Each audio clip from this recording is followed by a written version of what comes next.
Pleasure. How are our literacy levels looking when you look internationally in terms of the standards? Can children around the world read and write in the levels that they should? So, I mean, I think there has been great progress in the last 50 years. So, in 1975, it was around 67% of people worldwide um, were literate, and today we can really comfortably say that 86% of our world economy and population is literate. But obviously, that's hiding a completely different story because um, there's a huge divide between people in more developed, richer countries and people in poorer countries. So even today, only about 65% of people in poor countries are able to read with meaning, and that's obviously a real challenge. In South Africa, our children have often been in the news because our education system is measured every couple of years by the International Reading Study. And it's found that 82% of our children can't read for meaning. So that doesn't mean they can't read. It means that when they read, they don't really understand what they're reading. And that's obviously a significant challenge for education and for their ability to progress in their lives. So, you know, while literacy rates have improved, there's still so much more that we should be doing. Explain to us and how that link works between reading and reading to understand and the differentiation between the two. Reading to understand is really about having the skills to kind of cognitively process what you're reading.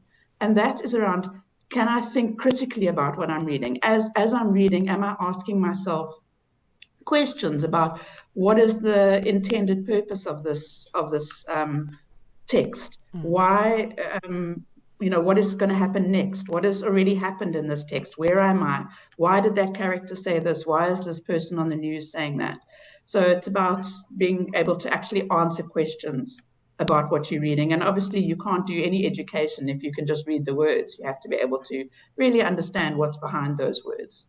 Right. And earlier we touched on the literacy levels of South Africans. As you say, 82% Save the Children. South Africa was in conversation with us earlier, saying that according to the 2021 Progress in International Reading Literacy Study, 8 out of 10 grade 4 learners struggle to read for understanding. How is the digital era playing a role in either reducing or improving these levels of literacy? Look, I mean, I think that digital has definitely, as you said earlier, increased access um, to reading and text, which is incredible. But it comes with it some of the challenges that as adults we know about. And I think as news people, you'll also be really aware that a lot of what we see on the internet is not true. Mm. And as adults, we're often able to discern what that is. But as children, we need to really teach them that skill in being able to, ask, is this an opinion? Is this fact? Is this intentionally trying to deceive me?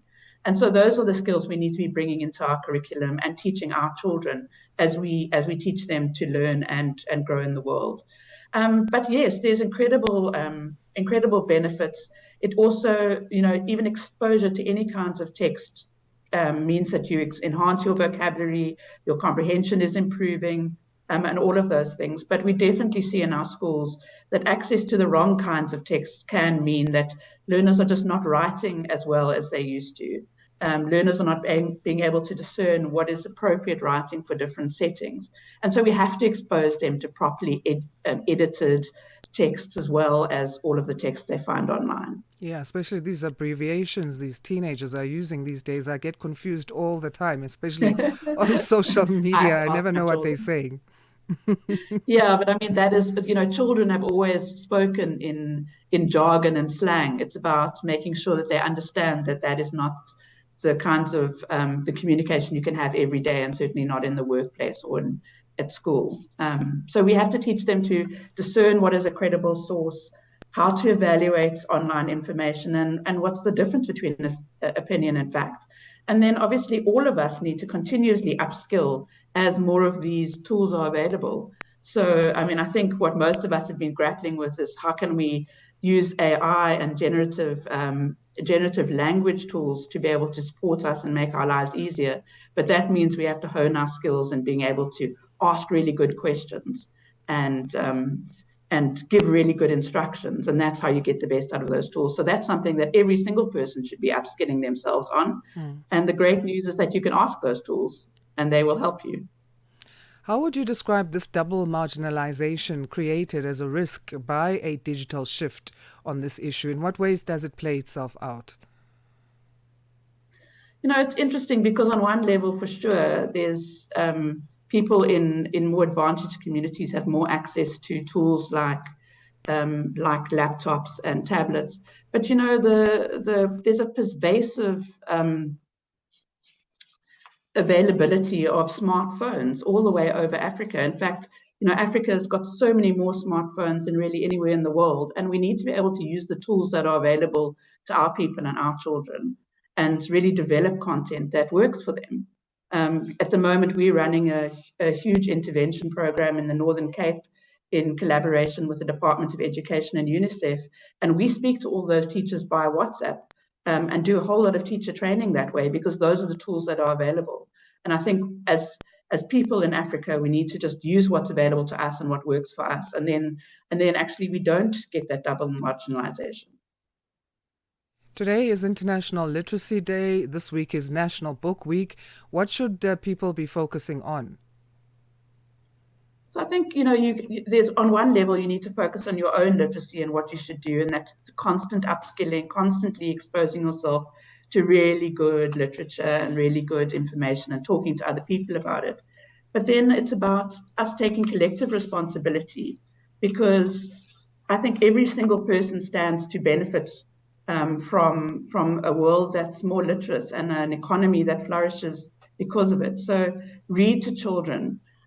Donate books to libraries, support, really fly the flag for inclusive literacy, because of course literacy is not only about people who can read traditional text, but what about people who are visually impaired?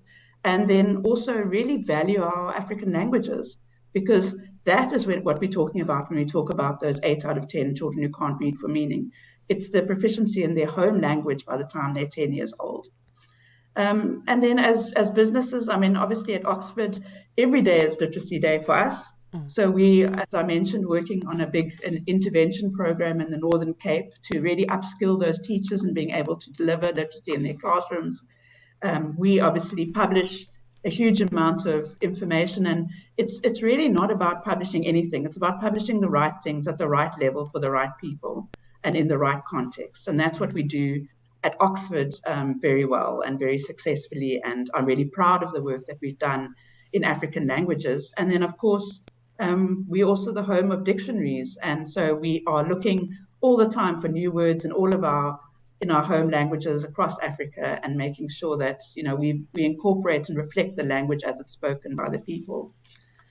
We know. So I think there's a lot that we can do as individuals and as companies. Right. And I wanted to get into that, the corporates then, in terms of what they could do, because we know advocacy groups and civil society campaigns go a long way in helping to bridge these gaps in literacy. But what can private sector and corporates do in adding the assistance that's much critical? You're absolutely right. The problem is actually too big for the Department of Education to solve on its own. But a really good example is how Oxford University Press and AVBOB have been working together over the last 4 years to donate mobile libraries to schools that need it the most. So over the last 4 years, we've donated 2,000 libraries to 2,000 schools, sending more than 1 million books into classrooms.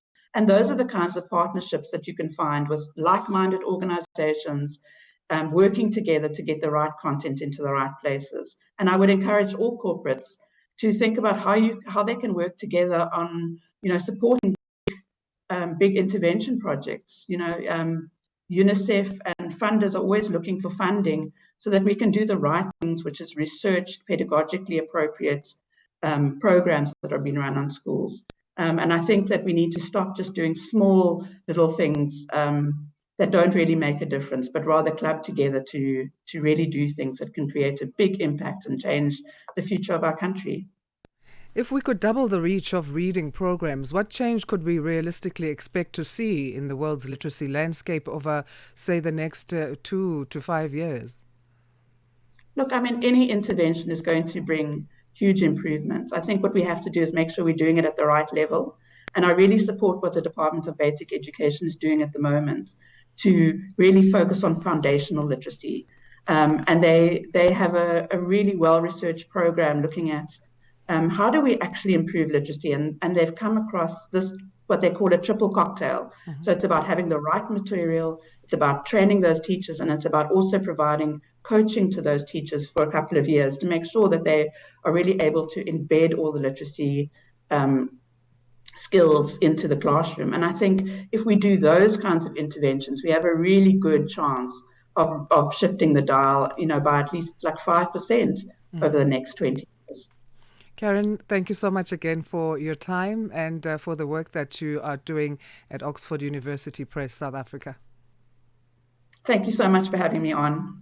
Our pleasure. That's Cheers. Managing Director at Oxford University Press, South Africa, Karen Simpson, speaking to us on the line. We're talking National Book Week, we're talking International Literacy Day, and literacy levels and what needs to be done, especially amongst children in terms of those figures being upped. And that's going to be the last chat for our Monday edition of Rise and Shine, as we hand you over to the next team. Coming up after Rise and Shine is On the Move with Benjamin Mushatama and Balesa Tau.